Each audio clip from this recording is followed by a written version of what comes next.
Alors effectivement, l'exposition Nouvelle espèce de compagnie roman de Suzanne Lafont, elle est accueillie dans le cadre d'un protocole de coopération signé entre Bordeaux Métropole et Mont-de-Marsan.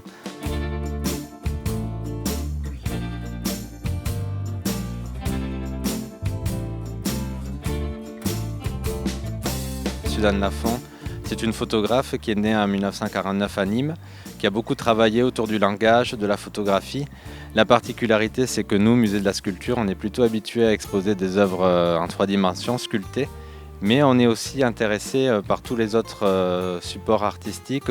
Et donc là, proposer une exposition de photographie, c'est vraiment dans la continuité de ce qu'on a envie de faire au musée. L'exposition Nouvelle espèce de compagnie roman, elle débute un cycle d'exposition photographique au musée sur le premier semestre 2020. Suzanne Lafont représente souvent la figure humaine, des personnages en action.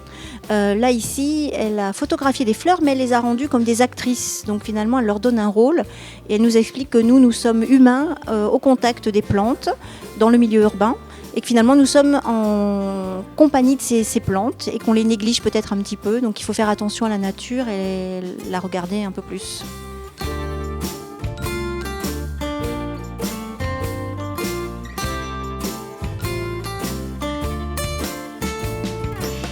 Pour Suzanne Lafont, en fait, les plantes, on peut les observer. Nous avons l'opportunité, lorsqu'on se promène dans les rues de Bordeaux ou des communes aux alentours, on a la chance de voir ces jolies fleurs qui sont dans les rues et peut-être qu'on les piétine, qu'on les foule.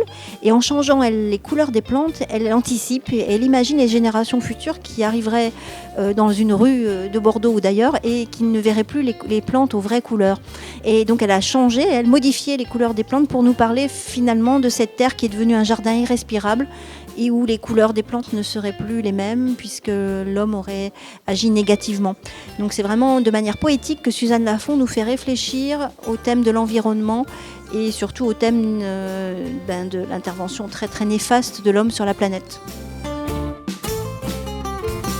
Pour faire vivre cette exposition jusqu'à sa fin qui est le 24 mai, notre service des publics, qui est dirigé par Karine Baudet, a proposé tout un tas d'ateliers pédagogiques, notamment pour le jeune public, pendant les vacances scolaires, mais aussi en dehors pour les établissements scolaires. Donc des ateliers de découverte de l'exposition, de pratiques artistiques autour de la sculpture, autour de la notion d'herbier, la découverte des plantes. On a notamment un atelier qui s'appelle NEC, les nouvelles espèces de compagnie, qui va beaucoup plaire, je pense, aux enfants.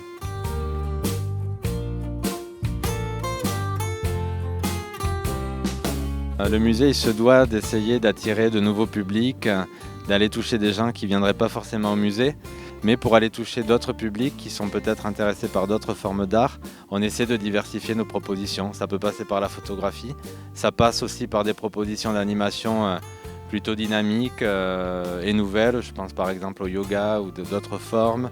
La nuit des musées qui arrive au mois de mai est aussi un bon moment pour diversifier notre proposition. Donc effectivement, on s'efforce de trouver des nouveaux projets pour attirer un public toujours plus large.